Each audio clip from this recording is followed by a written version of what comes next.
Hey, and welcome to the PHLY Eagles podcast on a beautiful Wednesday afternoon. Wulf, Zack Berman back in the saddle after last night's electric primetime performance. Zack, you look great. How you doing? First and foremost, happy birthday, Bo. That might not be the last time you hear that on this show, but to the best host in the city, happy birthday. I'm doing well. I'm excited for the show. This is a fun topic. I'll let you introduce the topic, but I'll explain why it's a fun topic thereafter. Yeah. So listen, we sort of unpacked the notebook on yesterday's show. If you want to know the details of everything that happened at minicamp, listen to last night's episode. We've been talking about some of the depth chart machinations over the course of OTAs. But today's show, we want to take a little bit of a step back. And it's a stock report. It's a buy low. That's not a concept that you're unfamiliar with. However, we're not doing like looking back on whose stock rose over the course of camp or dropped over the course of the spring. Rather, we're looking ahead. I want you to look ahead 365 days, Zack, and you're prognosticating whose stock would you buy if this were a stock market? Who's going to improve their standing in the Eagles fandom over the course of the next 365 days. And if there's anybody you think is going to drop, we'll address those as well. We're each going to go with 5. Now, tell me why you think that's so fun. Is it just because you love the stock market? No, that's not the reason at all. I think it's because the reason I like this concept is it takes what you have evaluated, okay? It takes what you expect to occur, and then you have to combine it with what you expect to occur. You have to look at different market conditions, the roster, how you expect them to play, what their situation is going to be next year. Like the concept of this, or the conceit of this, as you would say, is like take Zack Baun last year. If you bought Zack Baun stock at the end of training camp last year, it would be in a great spot. You'd be a billionaire. If you bought Bryce Huff stock at the end of training camp last year, that thing would have sank. If you took, like last year, I probably would have taken DeVonta Smith stock at the end of training camp. That went down, right? A little bit. You didn't lose your house, but yeah, you took a cost of doing business. Yeah. That's probably a stock. Like that's a stock where you say, you know what, it went down, but I'm holding it now because I think it's going to go back up, or I want to buy a little more into it. Conversely, if you bought Saquon stock, it went up, but you're probably like, you know what, I want to sell that right now because I don't. You got to get off now. Yeah, this is top of the market. So I think it's a cool way to really put your money where your mouth is, so to speak, right? Like you say, "Ooh, I'm excited." They give you a budget? Oh, that's an interesting. I didn't prepare for that. One of on my manifesto, it was to come prepared for every show. But yeah, if we want to throw in a little wrinkle, it's June 11th. It's a little bit late. That would have been a good idea. I mean, it's your birthday. I'm excited for every show. I don't think I've ever been more excited for a show than this because really? Well, I'll tell you why. Not because of the topic. Okay. Yeah, it's the first day without school. Okay, and school's out for the summer, as we established yesterday. And it's kind of that in-between period between the end of school and the start of like summer camp or summer activities, right? And so we have the friends. We have some friends, not all the friends, but some friends of Reed and Sloan over the house today, and it's like a zoo in here. So I couldn't wait to say to Emily, look, I got to go prepare for my show. I got to go to the show. Do show at 2 o'clock every day. There's nothing I can do. Yeah. Like I would love to help out more. I know that we are outnumbered, but I have a professional responsibility to the show. So yeah. Listen, I did all I could. I made us work from home today. I could have been gone an hour ago for the commute, but I stayed until 1:40. Now it's I got to get to work. Yeah, and by the way, she has she's like been on the phone for her work, so I've been tending to this and tending to that, and then I'm like, you know what, I got the show now. So I could have done the studio, and we have some stuff going on in the studio. I was like, I might have to be in until 7 o'clock tonight. That would not have flown well. So the conference. So I'm here. Are they fumigating? Are they fumigating? Oh, the studio. I would love to get an exterminator in. That would be wonderful. But so I I mean, was. how have we not heard from an exterminator who wants to sponsor the show yet? I mean, what are we doing? It's literally the best ad read we can I'm get. begging you. I am begging you. Yes. Whoever is out there, if you know someone who knows someone with an exterminator, please get in touch. And you know what? I'm not responsible for selling our ads. We have a terrific department here. But this could be one of those things where we work out a deal, right? It's like we scratch you scratch our back, we scratch yours. You kill our back. You kill our mice. You kill our mice. We'll back. give you an organic ad read on the air. It could very well maybe that. By the way, though, how does it before we get into the stock? How does the birthday feel? We'll get into the birthday as this goes on, but did your kids make a big deal this morning? You feel good about the birthday? Kids were very nice to me this morning. Jane, who was usually, mornings are tough for her, wild swings of emotion. She was very sweet. And then Casey came downstairs. He had a present ready for me. He's very excited for me to open it. We'll open that tonight. And then we had the kindergarten graduation. So I got a good cry in this morning. That's always good on your birthday. Very nice, very nice. What specifically brought you to tears? The whole thing? Just the whole thing. Okay. I didn't know if there was a speech or a ceremony or something that particularly triggered you. No, it wasn't, Newt Rockney up there. It was just, watching the kids. Okay. Right, very nice. Very nice. Yeah. And then had a good lunch with Rachel and Leah. So we're happy, ready to go. Okay. I'm going to let you go. Are we doing the budget? No. But we'll keep track and I look, if a sicko or a viewer wants to assign value to all of these and measure kind of the appreciation of the stock. Actually, you know what? Let's have a $100 budget, okay? But how do we work out the selling? True, yeah. And how do we work out like the appreciation and value too? That's all right. Maybe not the budget, but we'll weigh the compound interest, Zach. Nothing better than that. That's what I want for Father's Day. All right, we'll do the 5 and we'll figure it out. But maybe tell me what what's your pick to click. Okay. I like that one. Which one are you doubling down on? Okay, so start us off. So the first, and again, this is relative to the way they are thought of now. Yes. How they will look a year from now. Yes. So this one here is one that I think we can have interesting debate about. And I read everyone's practice observations and reports, and I think there might be a school of thought here that's different than your view on it. Okay. So the first one here is Jahan Dotson. The first one up in is it Stork report? Is that what we're calling it? Or are we just saying stock? Sure, report? Why not? Okay. Yeah. In our Stork report.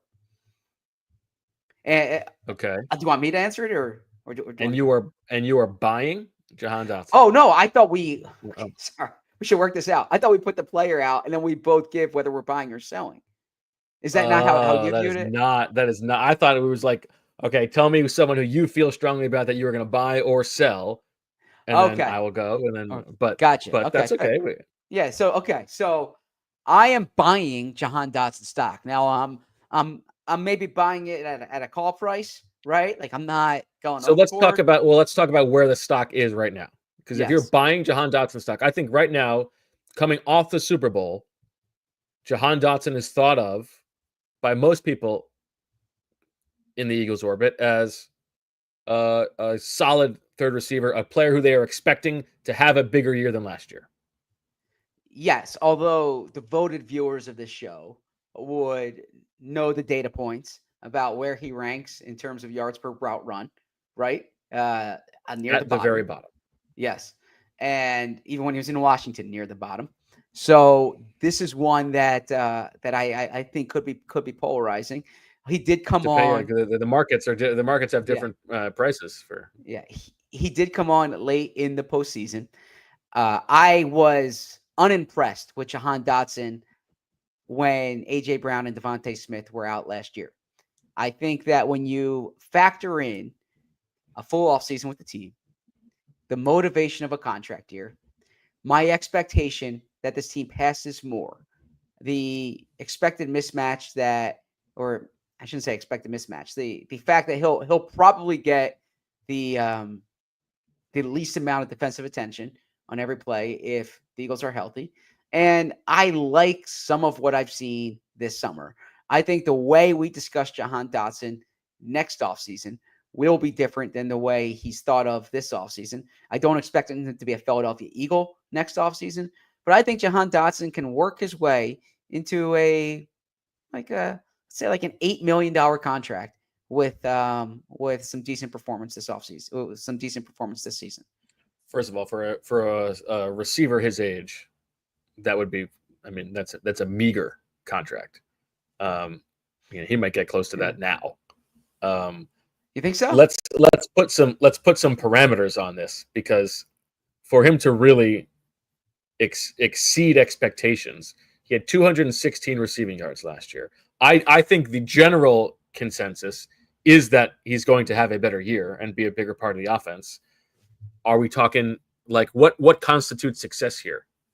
600 yards receiving? Is that way too ambitious for you? Yeah, for a third receiver, when you have two, like this is not a Nelson Aguilar situation where the ball is getting spread around so much. So I wouldn't even say a 60 catch season is good. I would say over, if I set the over under for you at 30 receptions and 450 yards, are you going over under receptions and yards? I'm going under on the yards. Okay. I don't know if they're going to try to force feed him the ball, but yeah, I would probably go under on both. Okay. I did not want to be negative Nelly in this exercise. I have way more buys than sells, but he is a sell to me, because I think there is the general expectation that he is going to be a bigger player in the offense. Yes. And I just don't think that he has ever proven that he can do that. And I think it is more likely that next offseason the conversation about Jahan Dotson is, man, I can't believe how we got away with another stinker. Like, the Eagles, maybe the Eagles won a Super Bowl again, and still they gave up a third round pick for nothing. I'm relatively bearish on what Jahan Dotson will give to the offense. That's a good. This is a good one for the audience to monitor. Yeah, I mean, listen, I've been wrong a lot. Certainly possible. Not that often, though. Not. I was about to say, not that much. Yes. I mean, like 5% of the time. We do a show every day. We'd be wrong a little bit, but not a lot. Who's counting? I mean, Bryce Huff might be one of them. This is the okay. This you go back to Shield. This you go back to Shield's advice that put things out there. No one remembers when you're wrong, but you can always tout when you're right. So. There we go. All right. So do you want me to do you want me to propose the one and you decide? Yes. Or do you want me to just?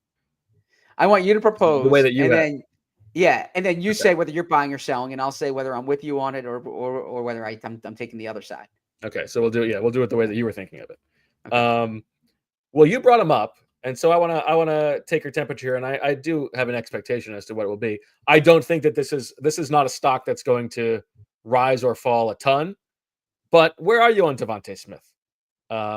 You bought him. Let's say you bought him last summer. You lost. You took a little bit of a bath. Are you doubling down on DeVonta Smith this offseason ahead of this year? Yes. So to change the stock analogy, this is one if you're at the blackjack table, okay, and you have that. We love mixing metaphors, no doubt about it. Sure. You have the $10 chip on the table and you lose. And you know what you do in the next hand? You put down two $10 chips there. You're like, I'm going to win it all back on this hand. That's how I feel about DeVonta Smith this year. Buy. Is this your pick to click? Not goodbye. Yeah, I feel strong about the DeVonta Smith stock. Now you asked me. I think you were supposed to go first here, but I am bullish on DeVonta Smith entering this season. I have my trusted game notes right here. Okay. And this is a game, by the way, where he caught an outstanding touchdown, one of the third best catches of his career. But when you look at DeVonta Smith's production, it was a drop off in every category last year, right? And the injury had a lot to do with it, of course. The way the Eagles played offense had a lot to do with it. But he had his fewest receptions, fewest yards per reception. The only thing that went up last year were the touchdowns.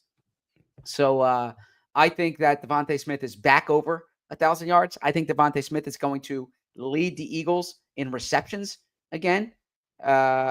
And yeah, I'm going with a big year for DeVonta Smith. I'm with you. I don't know that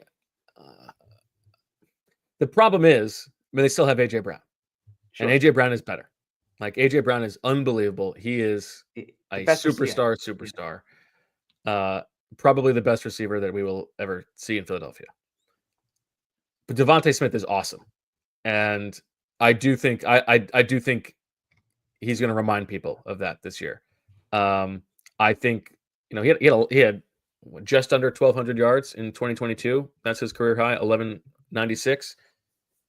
I'd like to see him break that. I'd like to see him set a career high in receiving yards this year. And I kind of think the bump that people are expecting from Jahan Dotson is just going to go to DeVonta Smith. Like, he's going to make up those yards. And I think I believe in DeVonta. I'm curious. Our friend Josh Norris, who does a terrific job at Underdog, I'm curious where DeVonta Smith is going in fantasy drafts relative to last year. My guess is that DeVonta's stock is down in fantasy drafts, and I think you're going to find good value in fantasy football with DeVonta Smith. There you go. All right, Zach. Before we get to you, let's take a quick break, and then we'll find out who's next on your ticker tape docket.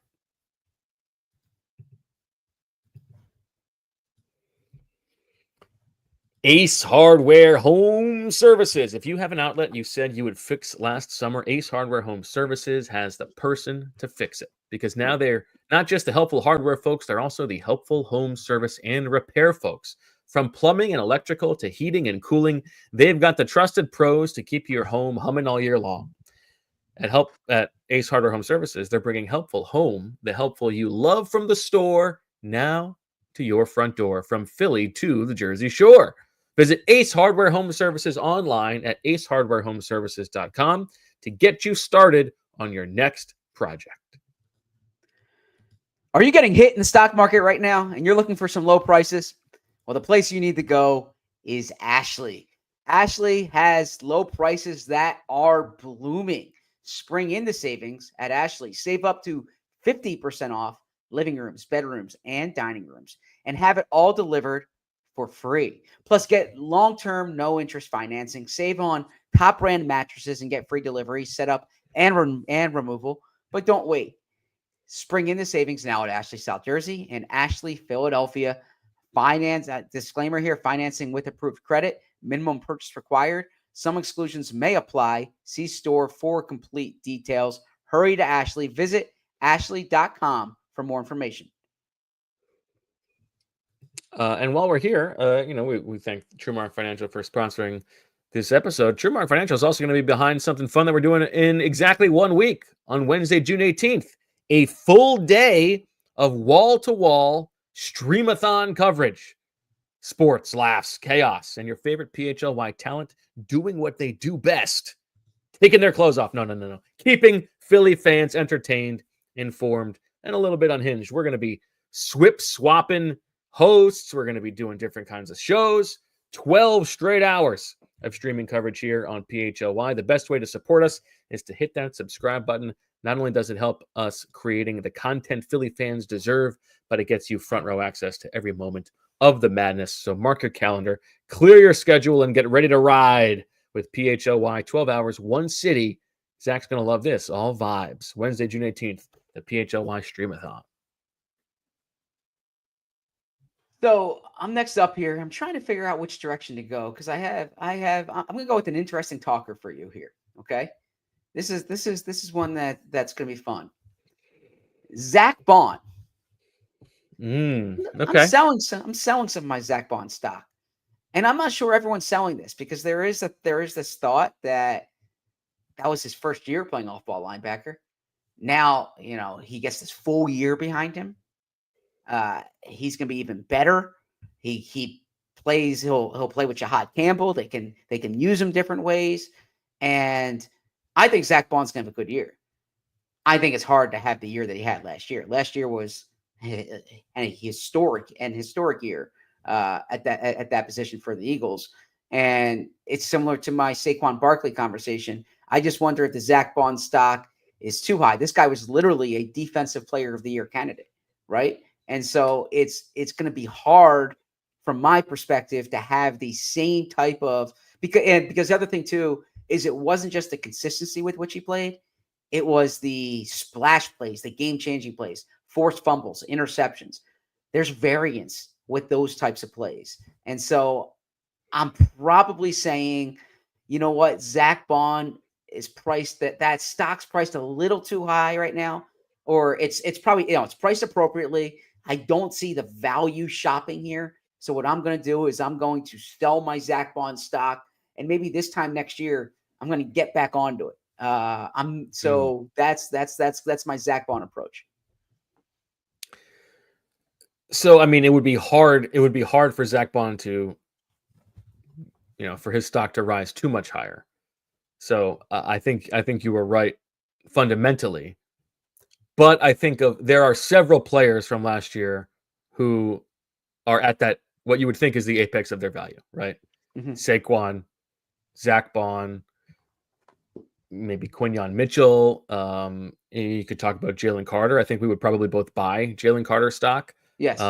But the guys who had their outlier best seasons ever, of those guys, I think I am more willing to hold on Zack Baun than some of the others. I am willing to believe that he could have a little bit more to his game, and that he proves to be the fulcrum of the defense.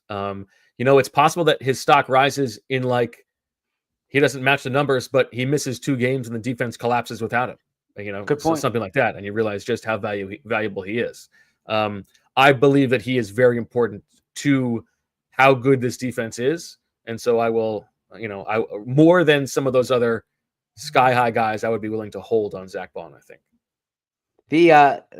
I hear what you're saying there. When I look at the regular season numbers, and he was awesome in the postseason too, right? But I look at the regular season numbers where he had 150 tackles, 5 forced fumbles, 4 pass deflections, or passes defended, 3.5 sacks, and 1 fumble recovery. Okay, the number that I actually think can rise some is the sacks. He had 2 sacks in the season opener against Green Bay, right? And then he has 1.5 thereafter for the rest of the season, the Baltimore game and the Carolina game. It wouldn't surprise me, especially given that the Eagles are still trying to figure things out on the edge, if they are creative with the way they use Zack Baun and Jahan Campbell as blitzers or as pass rushers. And I could potentially see Zack Baun being in that 5 sack territory, in which case, you might want to buy or hold. I just think that the value is so high relative to last year.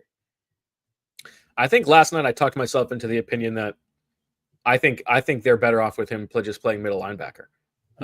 And then that's part of the reason for drafting Jahan Campbell is that he can do some of that flexible stuff on the edge because Zack Baun is that good in the middle. Agreed. All right, I will give you another sky high one, and I mentioned him there. And I'm curious what you think of Quinyon Mitchell in this front, a player who's coming off a Rookie of the Year caliber season. Do you expect that, he moves to the left side? No Darius Slay.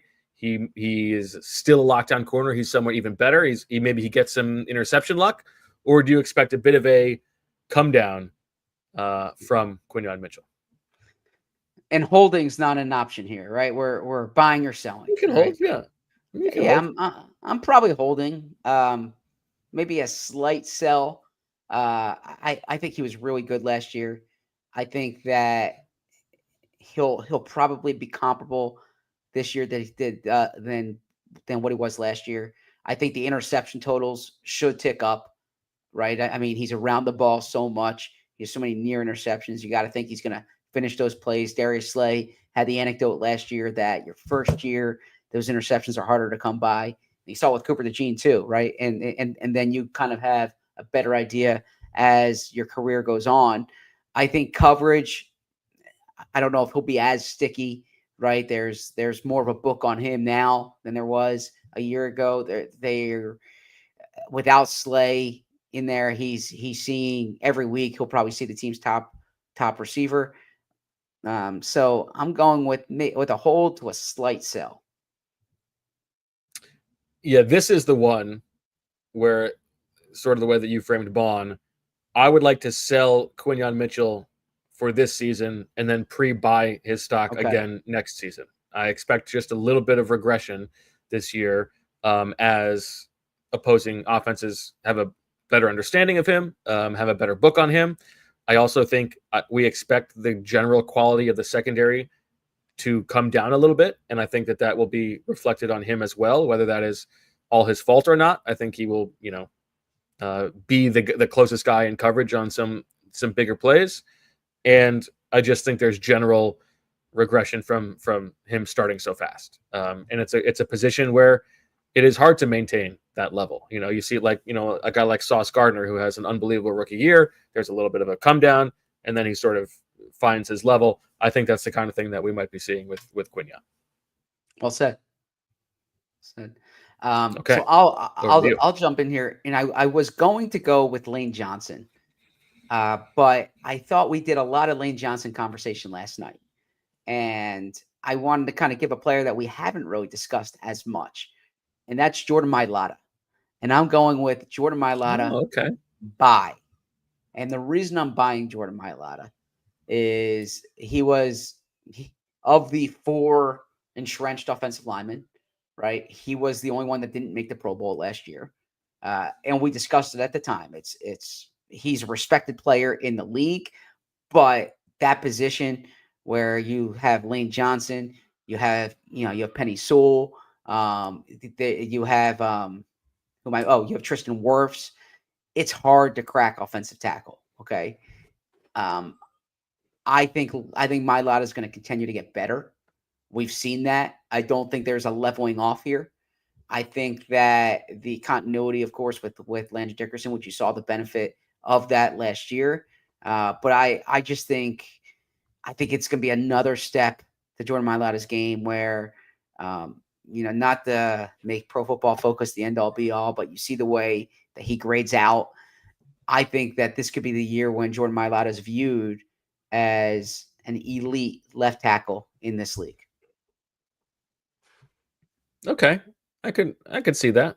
Now he's got to stay healthy. He missed 5 games last year. That's a big deal. You lost me with the Pro Football Focus stuff. Obviously, that doesn't matter at all. But I am if forced to pick one or the other, I suppose that I would buy coming off of last year. This is we talked yesterday about that. The sliding scales of how good you are athletically with how much you know what's going on, and when can you find that perfect matching of the two. He's going into his 28-year-old season. This is generally when you would expect that to be the case for an offensive lineman. So if forced to buy or sell, I guess I would agree that I would buy here. I know you don't frequent Twitter or X as much as I do. So there was actually one that I bookmarked here that I wanted to read, because I actually thought it was a cogent point that I need to apply to the way I cover the team, right? I'm always looking for different data points. We talk about that. And PFF can be a data point, right, that you look at. But I thought this was a really interesting framing from Aaron Nagler, who is involved in Packers coverage. And he said, I'm going to read this to you. He said, imagine being a beat reporter referencing PFF articles and or grades. You don't cover the league. You cover one team. Yet here you are referencing content from an army of people that don't have any of the context that you have. Watch the film. It's one game a week. Do the work. And I think the interesting framing there is it's I think PFF can be especially beneficial for me preparing for the team that the Eagles are playing on a given week, right? Like I don't have the same and Fran's notes are the best thing for that, right? But I don't have the same context that I'm not watching every team every week, right? But I think it was really smart point for the team I cover in that, like there's so much that goes into it that I would probably trust the context that I have when I watch the game back more so than the third party, if you will, because there's insight that I probably have to the team and to the player that could be beneficial. Yeah, I mean that particular take is a little bit preachy, and not everybody's job is the same, and maybe you don't think that you're able to watch film and correctly contextualize it. But we don't need to relitigate PFF. The raw data is useful. The grades are trash. That's it. That's all you need to know. Like, tell me where guys lined up, what kind of stuff. But any that subjective stuff is worthless, and it should be treated as such. Okay. We'll save that for another day. Yeah. Okay. Who's yours? That's the truth. That's the truth. Here's my question for you, Zach. Yes. All of the picks made by the Eagles after Ty Robinson. So Drew Kendall, yes, Mac McWilliams, Kyle McCord, Antoine Powell-Ryland, Cameron Williams, Miles Hinton. Did I miss anybody? That was it, right? 6? That's it. Of those, whose stock would you buy for a year from now? For a year from now. So yes. Not who's going to have the best year this year, but who's actually that's probably I think. No, yeah, that's who. Yeah, it's the same. Whose stock are you buying? Of those players, I think Mac McWilliams probably has the. Smile Mondon. I forgot Smile Mondon. Yeah. Yes. Yeah. That puts a smile on my face. I'll probably say Mac McWilliams because I think Mac McWilliams is going to get playing time. Is going to have a role, whether it's defense, special teams. I guess Smile Mondon's a good one there too, but Smile Mondon, when Nakobe's back, I think is like your fourth or fifth linebacker, right?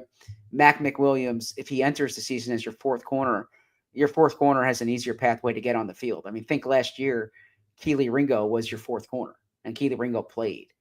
So I think of those players, Mac McWilliams has the best chance to play. I think he's going to have a role on special teams. I don't know if Mac McWilliams' ceiling is the same as or is the highest on those 6 players there or 7 players, but I think I would go with Mac McWilliams in terms of whose stock is highest at this point next year relative to this year. Zach, it will surprise you to know that I agree with you. I agree that would surprise me. Yeah. Well, now that he's going to be the 5th corner, because there's Adoree', Kelee, Quinyon, and DeJean. Yeah. But he's going to probably, I'm guessing, be the backup nickel. So that's a path to getting on the field right away. And I wouldn't be shocked if he eventually overtakes Adoree' Jackson, or if it's worst case scenario and Kelee Ringo disappoints this summer, then Mac McWilliams might be fighting to be the 3rd outside corner that way too. And subjectively, based on just a couple snapshots, I like the way he moves. I like the few things that I've seen from him. I like that Vic is already putting him inside and outside and testing him that way. I think that is indicative of something. And so, yeah, I would buy Mac McWilliams stock right now. Yeah, so I appreciate the correction there, because when I was thinking 4th quarter, I was thinking outside, but I should probably consider Cooper DeJean an outside if depth is tested. I was thinking about they lose Darius Slay and Isaiah Rodgers. Okay, they add Adoree', Jackson, and Mac McWilliams. So I kind of viewed it like the 4th in that pecking order. But yeah, you're right. Cooper DeJean would be higher up there. All right, give us your next one. My next one here, this is an interesting one, because this is one where there are, if you bought this stock last year, it might have been a penny stock and you made a killing on it. And then you're at a point now where you say, you know what, there's the old stock market advice that it's better a year early than a day late. Okay, that's a famous expression. That maybe you're just happy with your returns, and but then you also say you don't want to be the guy who sold Apple at 20, and then you look back, God forbid. and then you look back and you're like, oh my goodness, I could have, paid off the car loan or whatever it may be. So in that You're case, gonna have to build that time machine that you want. Moro Ojomo. Moro Ojomo, the stock went up last year, but it's not yet a blue chip stock, right? It's kind of, it's a mid cap stock now. It's no longer a penny stock. What are you doing here? Are you buying? Are you selling? Are you simply holding what you already own? This is one where you have to consider like the context of you're not buying or selling based on what he did last year. You're buying or selling based on how he's viewed right now, which is, I think, by most people as a pretty close to like good replacement for Milton Williams. Like, I think people are expecting him to play at close to a Milton Williams level. And if that's the expectation and that's what we're pricing in, I would sell. I like Moro Ojomo a lot, and I think that they are better. I think he will be a better replacement for what they've lost than probably any of the other big players who left. But I think it's a little bit disrespectful to Milton Williams and how good he was to think that Moro is going to provide that fully. I think Moro will be better than he was last year. And so if you're playing the game of, I'm hemming and hawing a little bit, but if you're playing the game of relative to last year, yes, I think he will be better than last year. Beyond just the more snaps and the more opportunity, I think he will play better, but I don't think he will quite get to the Milton Williams level. I'm Howie Roseman, and I'm on the bus with you. I already told you, get off the field. It's my house, right? You have to talk to DeJean. And you're Vic Fangio, and I'm sitting in front of you on a bus. Well, look, it's presumptuous to say the Super Bowl. Let's say after a playoff game this year, okay? And I turn to you, and I say, Vic, we have these two defensive tackles, Jordan Davis, Moro Ojomo. They're both entering the final years of their contract. I want to extend one this offseason. Which one should I extend? Who would you go with? Moro. So interesting. Moro. And do you think Moro's more likely to be extended by the Eagles than Jordan Davis? No, I think Jordan Davis is more likely. Because of the draft pedigree and the traits, or because the investment, because of the price? Yeah, I think they think that the traits themselves are harder to replace. Sure. I am. I'm probably slightly selling the Moro stock. I think Moro's going to be good. I think that if it's taken 6 years of working with you to finally pronounce this correctly. Facsimile. Okay. Nice. For a long time, Birds with Friends viewers, you know that I once said face smile, and I got face laughed at for that. So if he could be a facsimile of what he was a year ago, I think that's acceptable. I think the fact that we know the Eagles were interested in Walter Nolan. We know that, Ty Robinson's a guy that they like. I don't think they're viewing Moro as like this end all be all at that position. I think you're right. Yeah.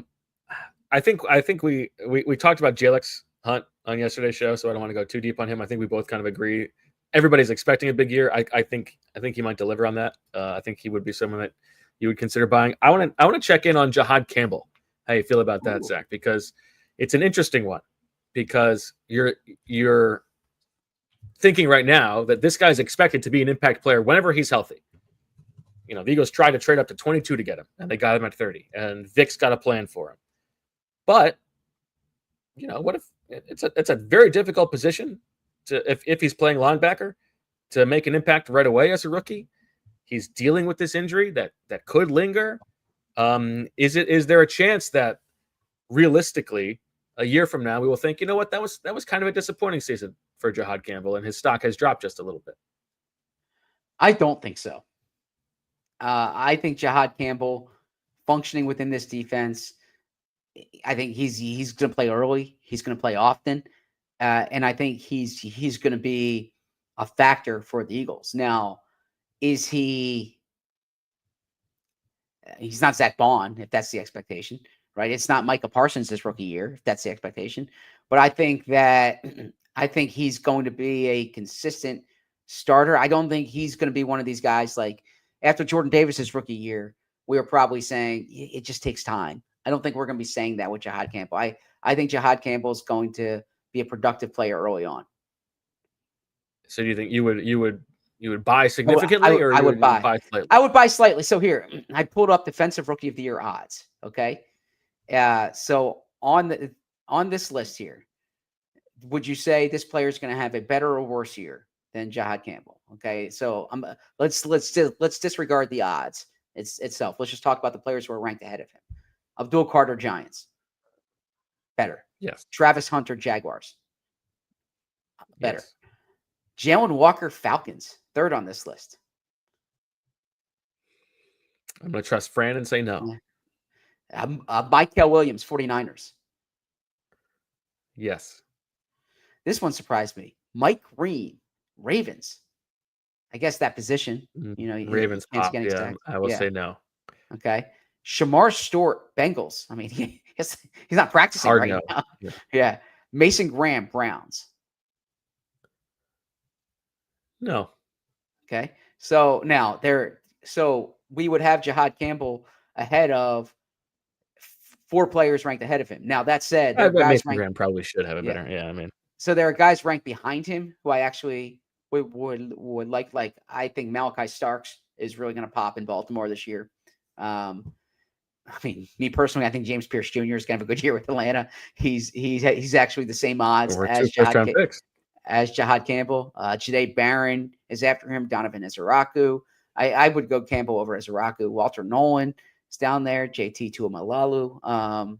But yeah, it's an interesting conversation that he's ranked 8th or 1, 2, 3, 4, 5, 6, 7. Yeah, 8. And some of that is positional value. Like there's a reason that the Exactly. defensive tackles are lower because Sure. it's hard for them to accumulate the stats. Like Walter Nolan is lower. Mason Graham's lower than he should be. Yeah. But yeah. Yeah. Okay. All right. Let's take a quick break. One more time, and then we'll come back with our last buys and sells. What do you know about the Hall of Fame app? The HOF app. We've all been there. You got a parlay. Ooh, it's cooking. Ooh, you've hit like 4 of the 5 legs. But then a relief pitcher gives up a walk-off bomb in the 9th inning. Ah! Awful. Well, the HOF app is built to fix that. Started by 2 lifelong sports fans who also happen to be Ivy League grads. So Zach will tell you that means they're smart. HOF makes parlay research smarter, faster, and data-driven. This is not your buddy's group chat full of jabrones and hot takes. It's a full analytics engine. The HOF app gives you access to advanced stats, no subjective PFF grades. Get that garbanzo beans nonsense out of here. No, historical data, powerful tools, hard math that you bet smarter to use. You'll get an idea of your parlay's chances to hit and identify weak legs so you can weed them out before you place them. And the best news is our listeners get a 7-day free trial and 50% off their first month. Just download the HOF app and use code PHLY at checkout. For a limited time only, our listeners not only get a 7-day free trial, but they also get 50% off their first month when they use the code PHLY at checkout. Just download the HOF app on iOS and Android or visit hofbets.com. Enter code PHLY and you're all set. And maybe a win. You got a little extra cash to spend. Let's get a new whip. Let's go to Cherry Hill Mitsubishi. Because if you're looking for the most affordable 7-passenger SUV in America, CherryHillMitsubishi.com has you covered with the 2025 Mitsubishi Outlander. And they're celebrating Memorial Day savings all month long on their massive selection of budget-friendly, gas-sipping Mitsubishis. Here's the fact that truly took me by surprise. Mitsubishi Motors is #1 in customer satisfaction with dealer services among mainstream brands and SUV owners. That is not me saying it. It's J.D. Power. Combine that with the best warranty in the automotive business, 10 years, $100,000 mile powertrain, and 5 years, 60,000 mile bumper to bumper. Why settle for a lesser warranty and be on the hook for costly repairs down the road? Stop in today. Tell them PHLY sent you and receive a $100 restaurant.com gift card just for taking a test drive or completing a trade appraisal. I know people buy Mitsubishis elsewhere. I just don't know why. Drive home in your new Mitsubishi today, just minutes from all bridges, or available online 24/7 at cherryhillmitsubishi.com. What are you guys doing June 20th through June 22nd? Because you can go to Fanatics Fest. It's the ultimate fan experience coming to New York City. It's at the Javits Center June 20th through June 22nd. I don't think you're going to see Bo there, but you'll see some people from ALLCITY there, perhaps. Get ready for 3 days of nonstop sports, culture, and collectibles with your favorite athletes, creators, and celebs. The Phillies' own Cooper DeJean from the Exciting Mikes podcast, Brian Dawkins, guest on the PHLY Eagles show recently, Nick Foles, Allen Iverson, Pete Davidson, and Don Staley are all under one roof. Snap a selfie with legends. Grab exclusive merch. Dive into fantasy drafts, card drops, sneaker heat, and live podcasts from the biggest names in the game. From NFL to NBA, from MLB to WWE, Fanatics Fest is where fans become part of the story. Tickets are going fast. Don't miss your shot to be part of history. Fanatics Fest NYC, sports, culture, collectibles, all in one place. Get your tickets now at fanaticsfest.com. Made it back just in time. All right. One Who'd you last go? one you got, Zach. We've each got one more. Who are you going to go for? You could have told me to stretch that ad read out if you needed a break, but we're all getting older here. Just took a quick pee. Sorry, potential spam. You get those potential spam calls a lot. I don't follow. I appreciate the phone. For whatever reason, a little bit less over the past month or so. Okay. I feel. Yeah, I appreciate the phone identifying the potential spam, right? That like they. I kind of have a little bit of respect for the people who get around the potential spam, the spam that's not identified as potential spam. So anyways, so the next one on my list here, I'm gonna go Tyler Steen. Tyler Steen's an interesting one here. And despite what I wrote today on allphly.com, despite what I said yesterday, Which you can read if you're diehard. Yes, but you can read if you're diehard. I'm selling Tyler Steen. I still think Tyler Steen is most likely to be the starting right guard this year. I thought that last year he had an opportunity, he had a chance to win the job. I thought 2 years ago he had a chance to win the job. Every year, I shouldn't say every year. Last year and this year, I hear he's getting bigger. He understands it. I think if they wanted Tyler Steen to be the starter, he would have been the starter before. And so I am, I guess based on what I saw, I'm not buying Kenyon Green. I certainly don't think it's going to be Matt Pryor, but I don't think at the end of next year, look, Tyler Steen has 2 years left on his contract. I don't think Tyler Steen's going to go into next summer as the starting right guard. So if Tyler Steen is the starter this year, I think he is eventually, I think he's replaced this time next year. Maybe I'm wrong. We'll see. I think that's a pretty reasonable position. Because you're thinking about where he is right now, he's considered the likely starter. So even if he is the starter for the season, but it's disappointing, that's losing the stock. I don't think it's a stock that's worth that much right now, right? And so I think you could if you were going to bet, I don't think you're going to lose all that much money, even if it's worst case scenario when he loses the job. Whereas I think there's more upside on the positive end to, like, if he is just a an average starting right guard, I think that would be a bit of a boon for you in the market. So if you're pricing out the possible outcomes, I think I would be more willing to buy. But I agree with you about what I think is the likeliest outcome. Yeah, and this is one where you probably sit out. There's this wonderful investor. You might have heard of him. His name's Warren Buffett. Okay, and Warren Buffett, he spoke about, like, he was giving the comparison to being up at stock market to, this was, I think, in a shareholder letter, maybe 96 or so, and he was saying that you don't have to swing at every pitch, right? Like, that's the difference between this and the baseball analogy. So the key in investing is just to stay until you find the pitch that you want. It's not like there's a strike 3 or a ball 4, right? You can just wait for the one that's the ideal one. So in the game that we're doing, this is probably one where I say, you know what? I don't want to buy that stock, right? I don't own it right now, so I'm not selling it. I'm just going to sit that one out. Or we could just get rid of capitalism entirely. Well, I mean, you and I will disagree on that. I actually think, we'll avoid that conversation. We'll avoid that conversation. I'm going to throw my last one out at you, Zach. Okay. Nakobe Dean. So right now, Nakobe Dean is considered, he might not even play this year. That's possible. And it's the final year of his rookie deal. A year ago, he was not thought of super highly either. He was not even considered a starter. And by the middle of last season, boy, did you make a killing on buying Nakobe Dean stock. He was playing at a very high level. Coming off the microfracture surgery, the next in a long line of injuries for him, is there a chance that he gets back to that level of play? Is there room for him and Zack Baun and Jahan Campbell to be on the field at the same time?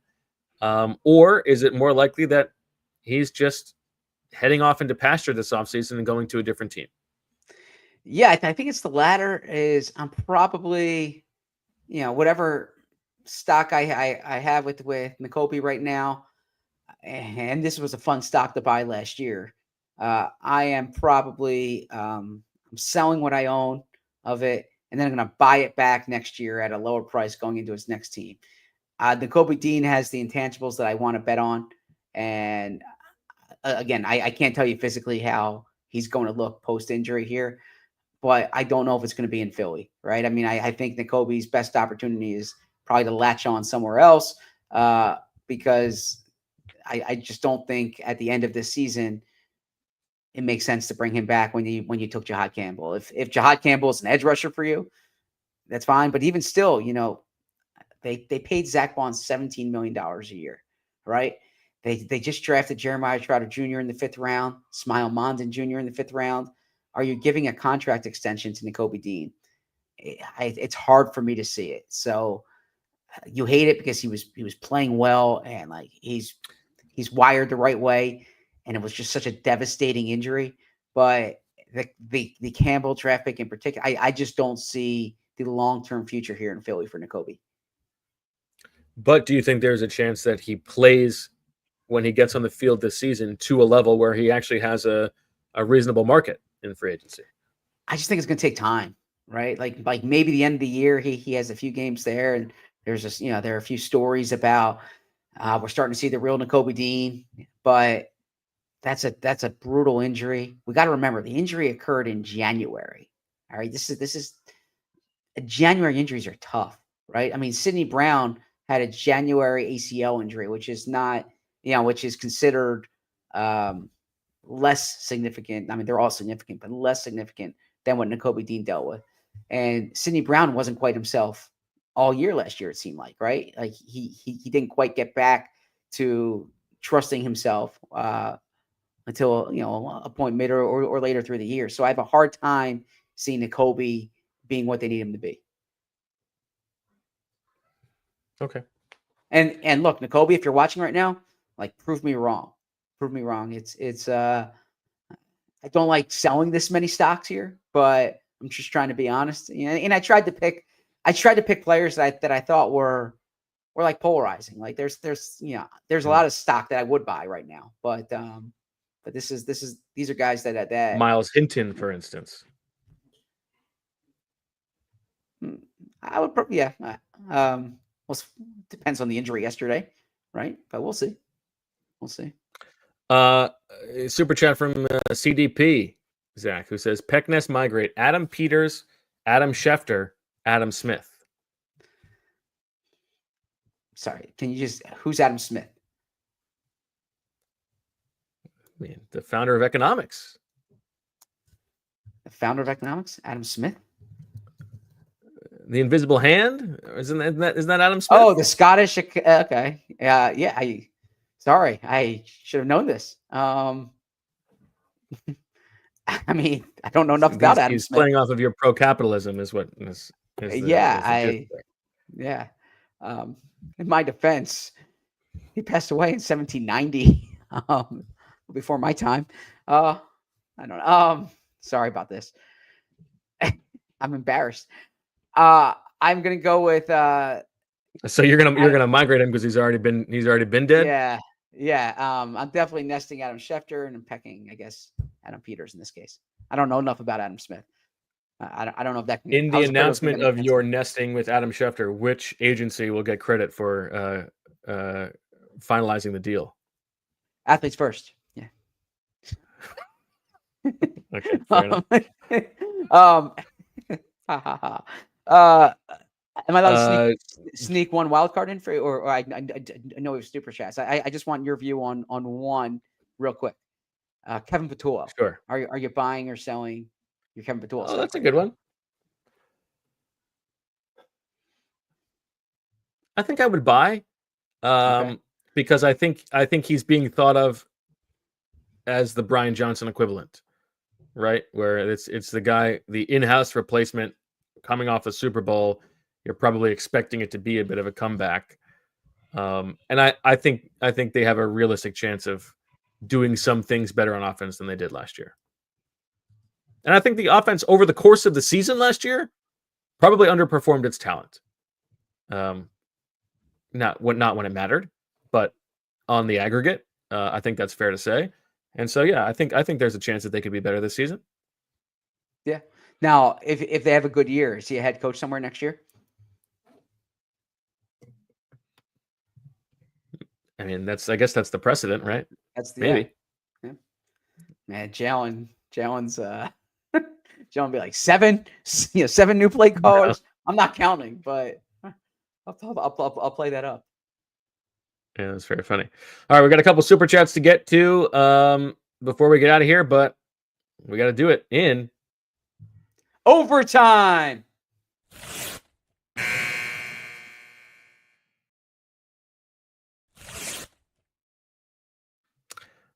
Joe Rockhead with the super chat for you, Zach. He says, with the loss of Ed Snyder, there seems to be a void with ownership. With the Lurie donation, does this now fill their void? Thought? I say yes. There seems to be a void with ownership. The Lurie donation, does this now? With the loss of Ed Snyder, there seems to be a void with ownership.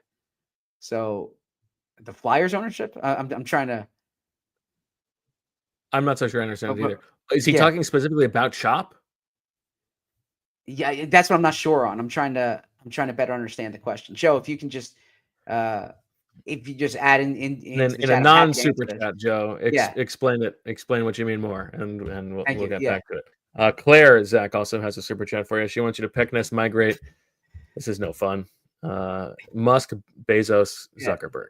She did this to me before. I mean, I'm not the I have a pretty good memory. I'm not the smartest. I'm not the pretty good memory. I have a pretty good memory. So yeah, I'm gonna stay away from. It's fine.